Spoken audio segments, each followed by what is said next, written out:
Hello. Thank you everyone for joining me. My name is Kim. I am a financial wellness coach here at New Hampshire Federal Credit Union Centers for Finance and Education. Today, we are going to talk about financial stress and the actual real toll that it takes. Um, a lot of people think it's just when you're stressed about your finances, it just kind of stays there. But as we go through this, we are going to learn that that is not the case. Okay? That is not the case. All right. So this is a recording. So if you have any questions, what I want you to do is I want you to jot them down, paper and pen, or if you're on the computer, type in your notes. And then at the end, I'm going to give you our email, and I'm also going to give you my phone number so you can go ahead and email me the questions, or you can give us a call. And I usually get back to people within 24 hours or the next business day. Okay. Just because I never know when I'm going to be in the office, coaching, educational classes, and all this fun stuff. Because I also do events too, so I'm not always in the office. Okay. Just want to give you a heads up. All right. So let's go ahead. Let's get this party started, shall we?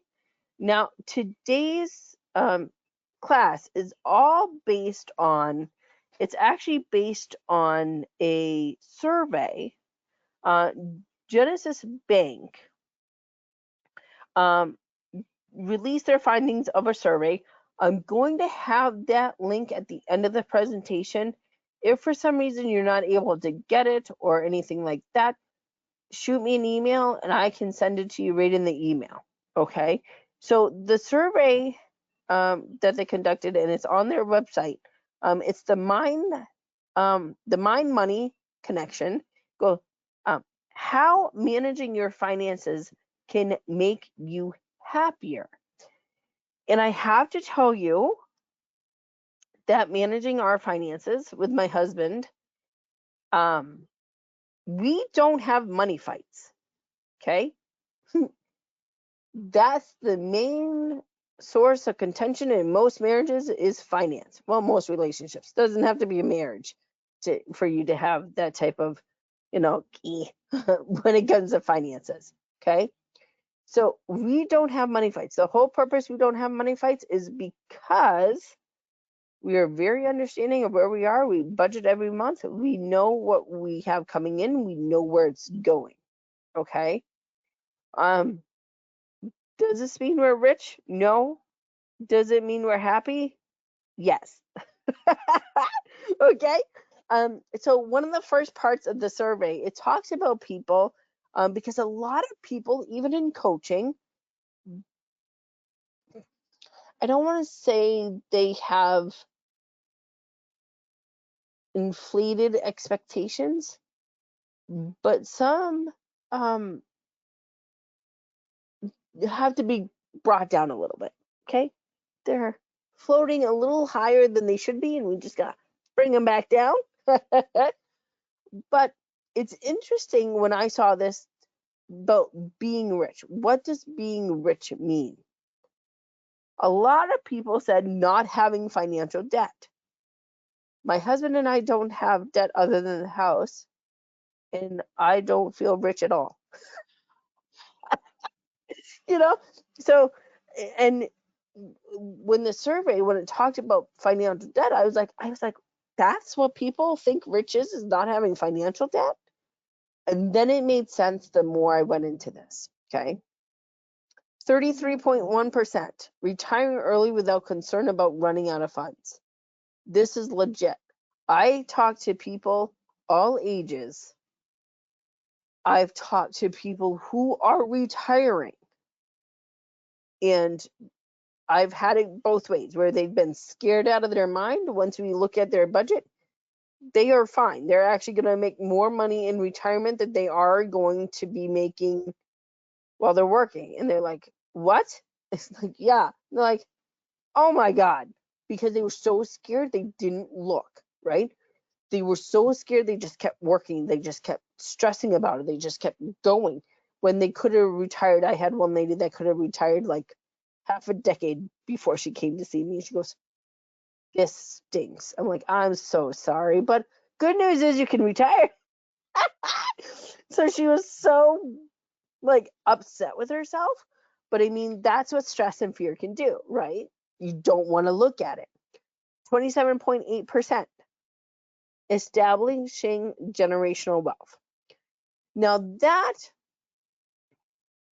would be nice. I come from a family that there definitely is no generational wealth. And you know what? Because I am aware of our financial situation, my husband and I are able to build our retirement based on knowing we're not getting any money, right? And that's almost healthier than someone who knows or thinks they're going to get money, because anything can happen. That money can be taken away. Something can happen physically, mentally, something, and that money can go down the medical toilet. Okay. So for us, planning our retirement as though we're not getting anything is probably the healthiest thing that we can do, because we're not expecting a dime. So, what does that mean for us? If when anything happens, it's part of life, things are going to happen. Hopefully, not for a while, okay? But if anything happens, when it happens, if we get any financial gain out of whatever situation happens, it's unexpected. We're not planning for it, we're not expecting it. And I think if more families had that, I think it might actually be a nice, healthier dynamic, you know, because I have no expectations from my in-laws. I have no expectations from my family. So we never talk about finance, right? Because it's like, and they're like, "Kim, do you want it?" I'm like, "No, no, we're planning on not getting anything. So whatever happens, I don't want you guys to feel, because if something happens to them medically, I don't want them to feel guilty either, that, oh, well, they told me they were going to give me such and such amount, and now they have to use it." Because that's the type of parents I got, right? My they're amazing, and they feel guilty for things that they should never ever feel guilty for. So, I'm like, nope, nope. If there's anything at the end, then it's unexpected. They're like, okay, like that's how we're doing it. That's how I feel is the healthiest thing. If we plan on, we're not getting anything. Okay. Um, my husband and I, do we want to establish generational wealth for the kids? Yeah, but we don't want them to know. you know, would it be great? Yes, but I don't want them, again. We find the healthy thing is for them not to expect it. So I don't want them to expect it. So we're going to have to figure out how to do that so they don't expect it. But, we'll get there. We'll get there. So, this was interesting. So, income doesn't necessarily determine financial security, which is completely true. I coach people that maybe I've had some that make $2,000 a month. I have some that make $10,000 a month. And I tell you, the people who are making $10,000 a month are just as scared as the people making $2,000 a month, because they don't have a budget, because they weren't budgeting their finances. And before they knew it, they had money getting taken out everywhere. And they're scared as well, right? Income does not necessarily determine financial security. So I want you to tell yourself, if you ever say, well, if I made more money, I'd be okay, you are incorrect. You are incorrect. I know you don't want to hear it, but you're incorrect. Because 80% of our financial behavior is psychological. If we have these bad behaviors of spending money, guess what? When you make more money, you're just going to spend more money. That's how it works. If you don't understand your spending behaviors, if you don't have a budget, if you don't work on it, it doesn't matter how much you make. You are going to be spending like crazy. Yeah, will you have more stuff? Yep. But guess what? Your stress is going to be 10 times bigger as well. Okay? Yeah, it happens. Okay? So, Genesis tip, avoid comparisons. This is a huge one, especially when we went through Dave Ramsey. The biggest thing was keeping up with the Joneses. No, everyone's financial journey is different. You know, when all our friends were buying houses, did we buy a house? No, we weren't financially ready. The market the housing went crazy, interest rates went up. We needed to buy at that time because of our family was growing. And with rental properties being harder to get and increasing, it was one of those things where like, well, we either pay more in renting or we get a house. Because we did budgeting, because we put money aside, we were able to save.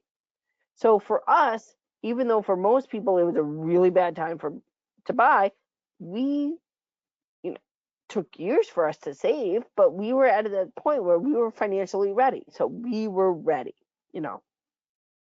So when you're charting your own course based on what makes you happy, if you build in milestones to mark progress, there will be opportunities to celebrate you along the way. I love this because we did this when we were budgeting. We had the little papers, and we had the thermometers, and we had goals. We had goals for things we were saving for. So at that point, it was our honeymoon, our wedding and our honeymoon. But we also used thermometers paying off debt. So if we had a credit card or a student loan or a car loan, we actually did that we didn't just have the debt snowball. We also had the thermometer. So when we paid off more debt on the car, we colored it in red. As we saw that puppy go up, we know we were paying off our debt. It does something to you. Seeing that, it's just like, yeah, and that's what you want to do, right? If one of your goals is to pay off debt, make that fun, make that exciting, because it can be sad, especially when if you see how much debt you have. That's why we talk about the debt snowball, breaking it up into small chunks and working at one at a time, using that thermometer, coloring it in, getting excited, and then when you pay something off, give yourself a celebrate, right? My husband and I, we love going out for ice cream. That was most of our celebrating. Every time we did something, let's go get ice cream, That was our thing. All right? But you have to be able to define the goals, right? You need to know what your goal is. Ours was to become debt free and save for a house. So that's what we were doing. We knew we couldn't afford a house with the debt that we had, okay? Because we weren't able to save as much as we wanted. So we took a couple years. It took us 5 years to pay off $90,000 in debt. We went crazy. Okay, we had side jobs, this, that. We were doing yard sales, flea markets, you name it. We were selling stuff, getting rid of stuff, because that's what we wanted, right? And we knew we wanted to get to a place that when we had a family that we'd be able to afford it, which thank God we did it, because holy moly, are the little ones expensive. Okay? So again, income does not necessarily determine financial security. Okay? So don't ever think you can out earn your spending habits. So this is interesting, and you wonder, and so here's a good picture of who can't give up non-essentials.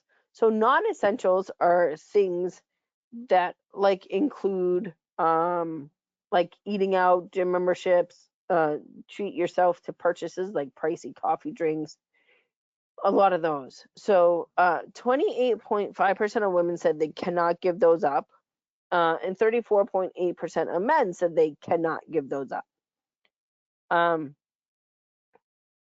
Who is more inclined to give up health and wellness experience?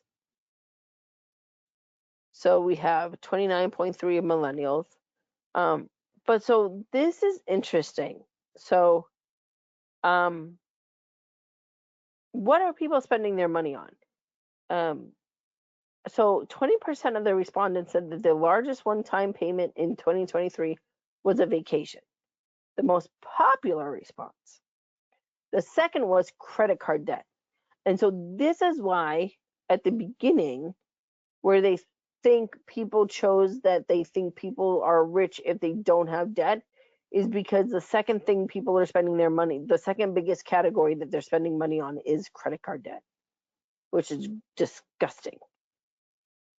And that's sad when that's really like, the one of the biggest things is credit card debt. So what we look at here is to track your spending. Now, when we coach people, we will never tell you that you need to cut out all non-essential items, but we will give you the opportunity cost of doing so. Okay. And we look at your financial goals because one of the main things is setting up financial goals. We need to understand what your goals are, right? When we started doing our debt-free program and wanting to get rid of debt, now I tell you, did we want to go on vacation? Sure. Was that a goal? No. So for that first 5 years, we did not go on vacation. Well, we kind of did. We had our wedding and we had a honeymoon, which we saved up for. But that was the only thing. Everything else, we were like, free. What can we do for free? Can we do for minimal dollars? What can we do? Because that was something that our goal was to become debt free as fast as we can, get that out, pound it out, that type of thing. Just get it away. And so we did. We stopped doing a lot of non-essential stuff, right? We ended up getting multiple jobs. We didn't have time to go out to eat. We didn't have time to go to the gym. The only time we would do is our date nights. We'd go to T-Bones and have a coffee and split a dessert. That was the most that we spent. Okay. So when you're looking at spending, you really have to look at the opportunity cost. It's fine that 35% of men don't want to give up on non-essentials, but what are you giving up instead? That is the question. Okay. So I don't think a lot of people that say that they're not willing to give up essentials, I don't think they realize how much financial stress they're putting on them, that when they say, like, some people will say, well, for my stress levels, I need to go do this. I'm like, well, if you stopped spending money on this and worked on that, your financial stress would lessen and therefore your stress levels lessen, and it might have the same effect, and you're paying down debt. You know what I mean? So you really have to look at the big picture to be able to say, oh, what's actually happening here? What's actually causing me stress? Is it having the debt? Because then you definitely shouldn't be going over here and doing this and spending money on this, when you should be taking the money and going attacking the debt and working on that budget and working that down, because then you reach those goals of paying down debt, which makes you happy and makes you less stressful because you have a financial plan. Okay? So it's really interesting.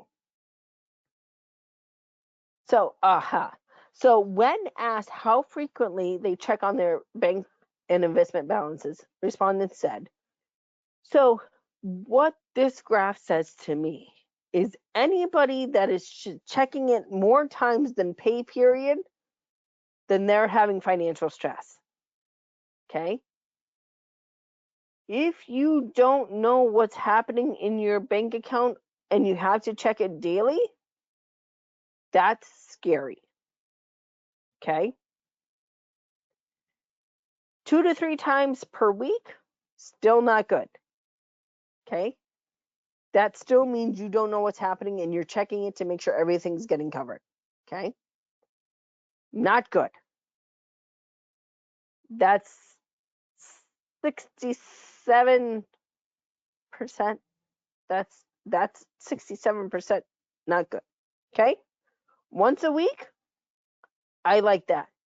Because that tells me that they're probably just looking at it and making sure that everything's lining up and their paychecks coming in and everything balances out. Okay? I like once a week. Really? I do not like. Because that means you're not paying attention. Okay? Everyone should be checking their account because high fraud, right? So you should be checking your account at least once a month. I don't care if everything is automated. You should be checking it at least once a month. People that do it never, horrible. And I don't like that either. Okay? So what the data reveals is that when split between millennials and non-millennials, a greater number of millennials, 57.4%, think about their financial situations daily opposed to non-millennials, which is 48.6%. Okay, more millennials, 39.8%, are taking it a step further by checking their bank account balances daily versus 33% of non-millennials. That means that something's happening that is stressful. And if you're checking it daily, you are in that constant stress. That actually will start manifesting itself into your work, right? Because if you're starting to check it more often, there's something going on where now you can't think, and now you're going to say, oh, am I making enough money? Am I getting distracted? And financial stress can turn into stress, which can turn into physical ailments. Okay? So when I talk about physical ailments, that can turn into headaches, that can turn into sickness, which means you are losing days at work, which means you are losing income, which then is making your financial situation worse. You could be unapproachable at work. You could lose your job from days out or your activities and things like that. So yeah, it definitely manifests itself into other things. Okay. So next we have the top sources of financial stress. So not having enough for retirement, mounting debt, feeling behind their age group regarding investing. So again, yes, you're going to see everywhere out there that there's said, oh, recommended on your age group, you should have this much saved. Well, I tell all my coaching clients that retirement is very individualized. If you have a very lavish lifestyle, you're going to need more into retirement. If you are one of those people that are happy being at home and just working on the garden and that's what you see as retirement, then you're not going to need as much as the person that likes to travel to all over the world. So retirement is very individualized. So with that, don't stress. Go see an advisor, right? Talk about where you are, what you're doing, if you're saving, if you're not saving, and then let a professional help you. Now, definitely when you're looking at advisors, definitely look, we always tell people to get a fiduciary. They are advisors that have access to a lot of different products. For instance, there's some companies that are fiduciaries in a different meeting. They're like, well, we have to do the best for you, but it's only with their products, right? So it all determines if they have enough products that it aligns with you. Whereas a fiduciary has access to not only these products from this person, but this product from these products from those, and so forth. Okay. Mounting debt. If you know your debt is mounting, we need to look at it now. Do not sweep it under the rug. Do not say, oh my God, I just don't want to, because it's just going to get worse. Finances is not something that you just want to ignore. You want to face it head on, okay? Not saving enough for retirement. Again, that is something that if we're able to stop the debt, work on the debt, even if it takes a couple years, over the long run, you're going to be able to save a lot more for retirement. Okay? So there's a ways to get this, but with all this type of stress, sometimes it's just so much that you just don't want to do anything. Okay? So some debt like student loans or mortgages may seem necessary to building wealth. I hate student loans. We actually have a whole class on how to avoid student loans. But when you're not ready, like for instance, I had a student where for coaching, where she became a pharmacy tech. She's making 6 figures right out of college. Good for her. When I asked her how much student loans she had $300,000 in student loans. I was like, what? She's like, yeah. And so I'm like, you know how much you're gonna have to pay? And she goes, oh, probably won't be that much. When we did the student calculator, because she never realized how much she was gonna have to pay, it's $3,000 a month in student loans. And because they don't start until 6 months after you leave college, she just signed a lease on a new apartment, one of the fancy apartments. Her and her boyfriend got new cars, and so it was a lot of spending real fast. Okay, if you're not ready for a mortgage, you can become what they call house poor, where you know, even if the house values are low and the interest rates are low and everyone's saying it's a great time to buy, if you're not ready, it's not a great time to buy. You as an individual have to be ready to buy. Okay. And this is what I talk a lot about when I talk about individualization when it comes to finances. Just because, yeah, well, if you had the money, it'd be a good time to buy, but you don't have the money, so it's not a good time to buy. You know, you want to keep that, and don't let anyone pressure you. Okay. If you're not ready, you're not ready. By jumping into those type of purchases too soon, it's gonna be harder for you. Okay. So that's something that you want to look at. But with this financial stress, it's just nasty stuff. Okay. So this is a quote from Julie Guntrip, which is the head of the financial wellness at Genesis Bank. She goes, when you feel financially secure, it helps to boost your confidence and peace of mind. On the flip side, financial stress may take a heavy toll on your mental and emotional health. Okay. It's crucial for banks to recognize this connection between financial and mental well-being, and that starts with ensuring consumers have the knowledge they need to help live richer lives. This is 100% true. Even though I say that we're not rich, my husband and I are very confident. We have peace of mind that because we budget, our bills are paid, we are able to afford what we need to be able to afford, and therefore we have rich lives, right? We're able to provide for our children. We're not rich, but we have rich lives, okay? And that's the thing. And again, it's not your income level that will tell you whether you're rich or not. I mean, obviously, if you're making, $2 million a year, yeah. But that's not typical for us, right? But that's where we come. And I love this quote, so I wanted to put it in there. Okay.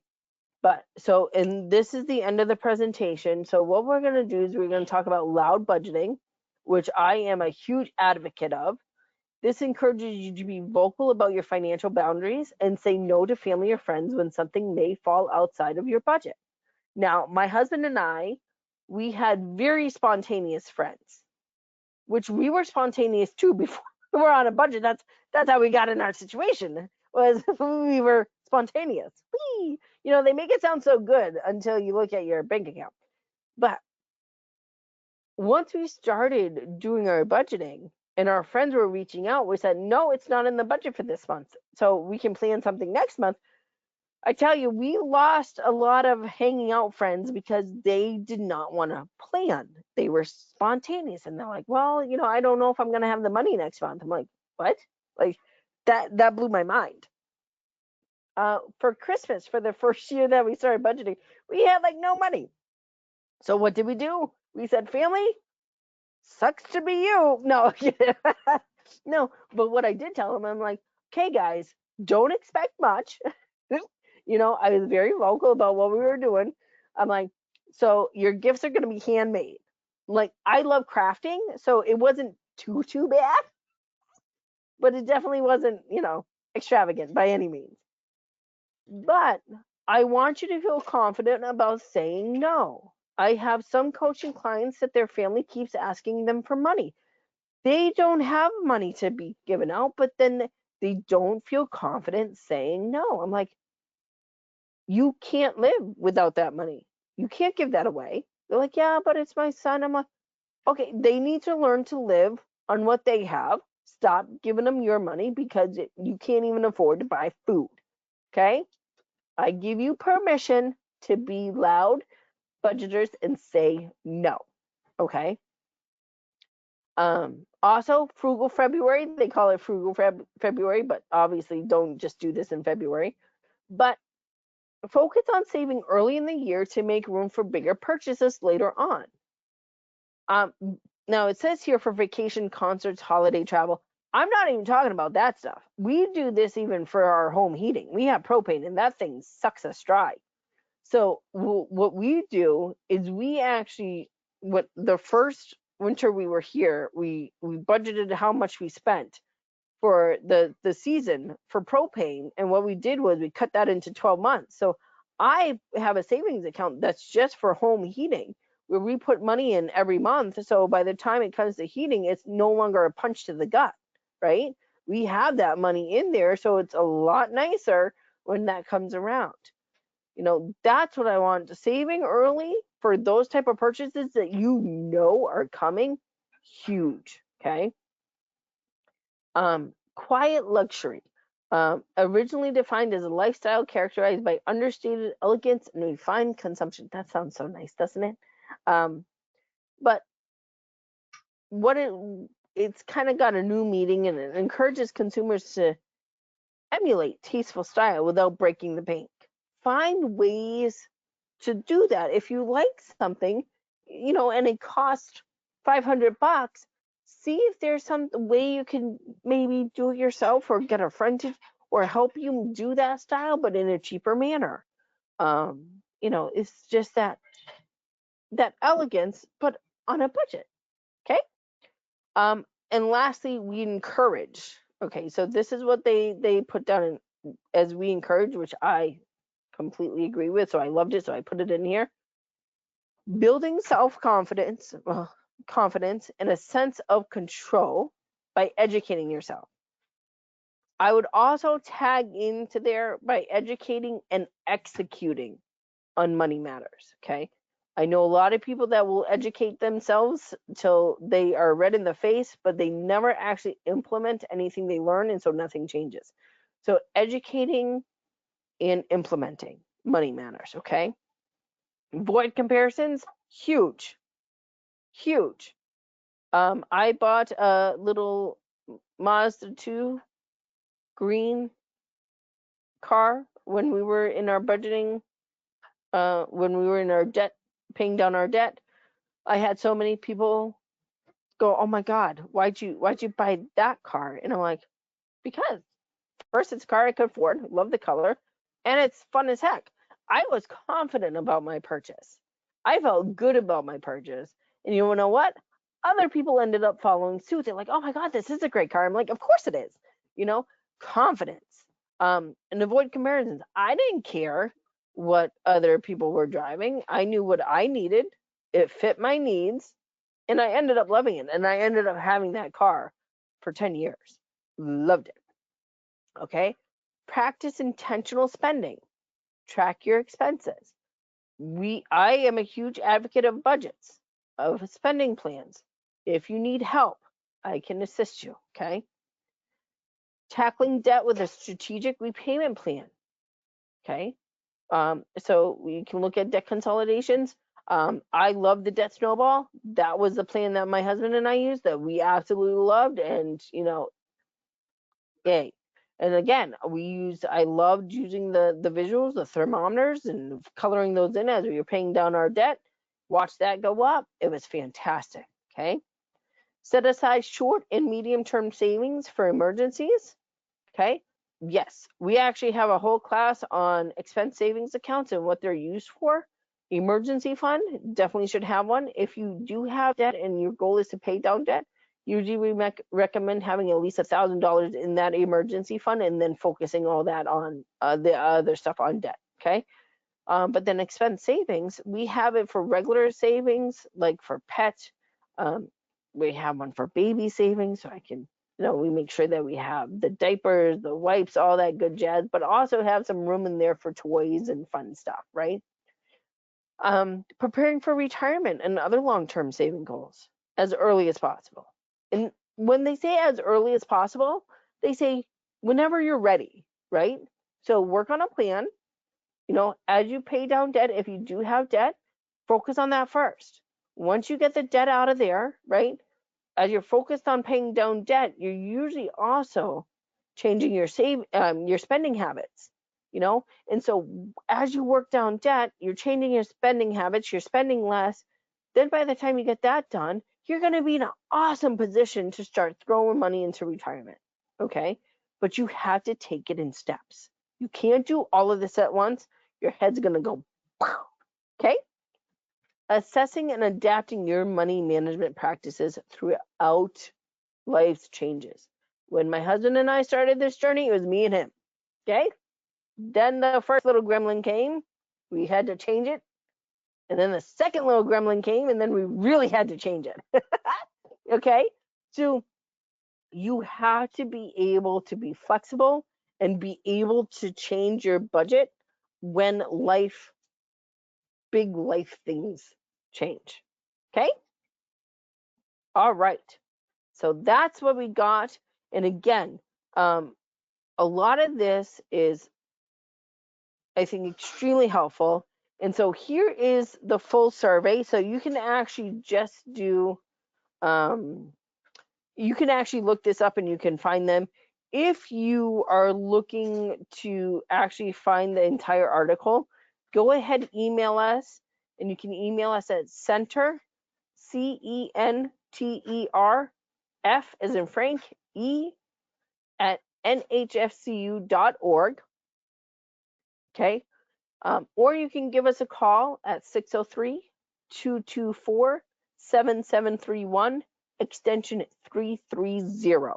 And if you're looking to get this, I can send it right over to you.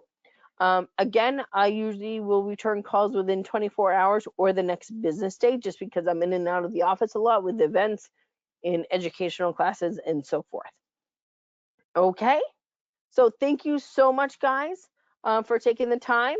I appreciate it. And again, if you have any questions, feel free. If you need any help coaching or anything like that, please reach out to me. I am more than happy to help. All right, have a wonderful day. Bye-bye.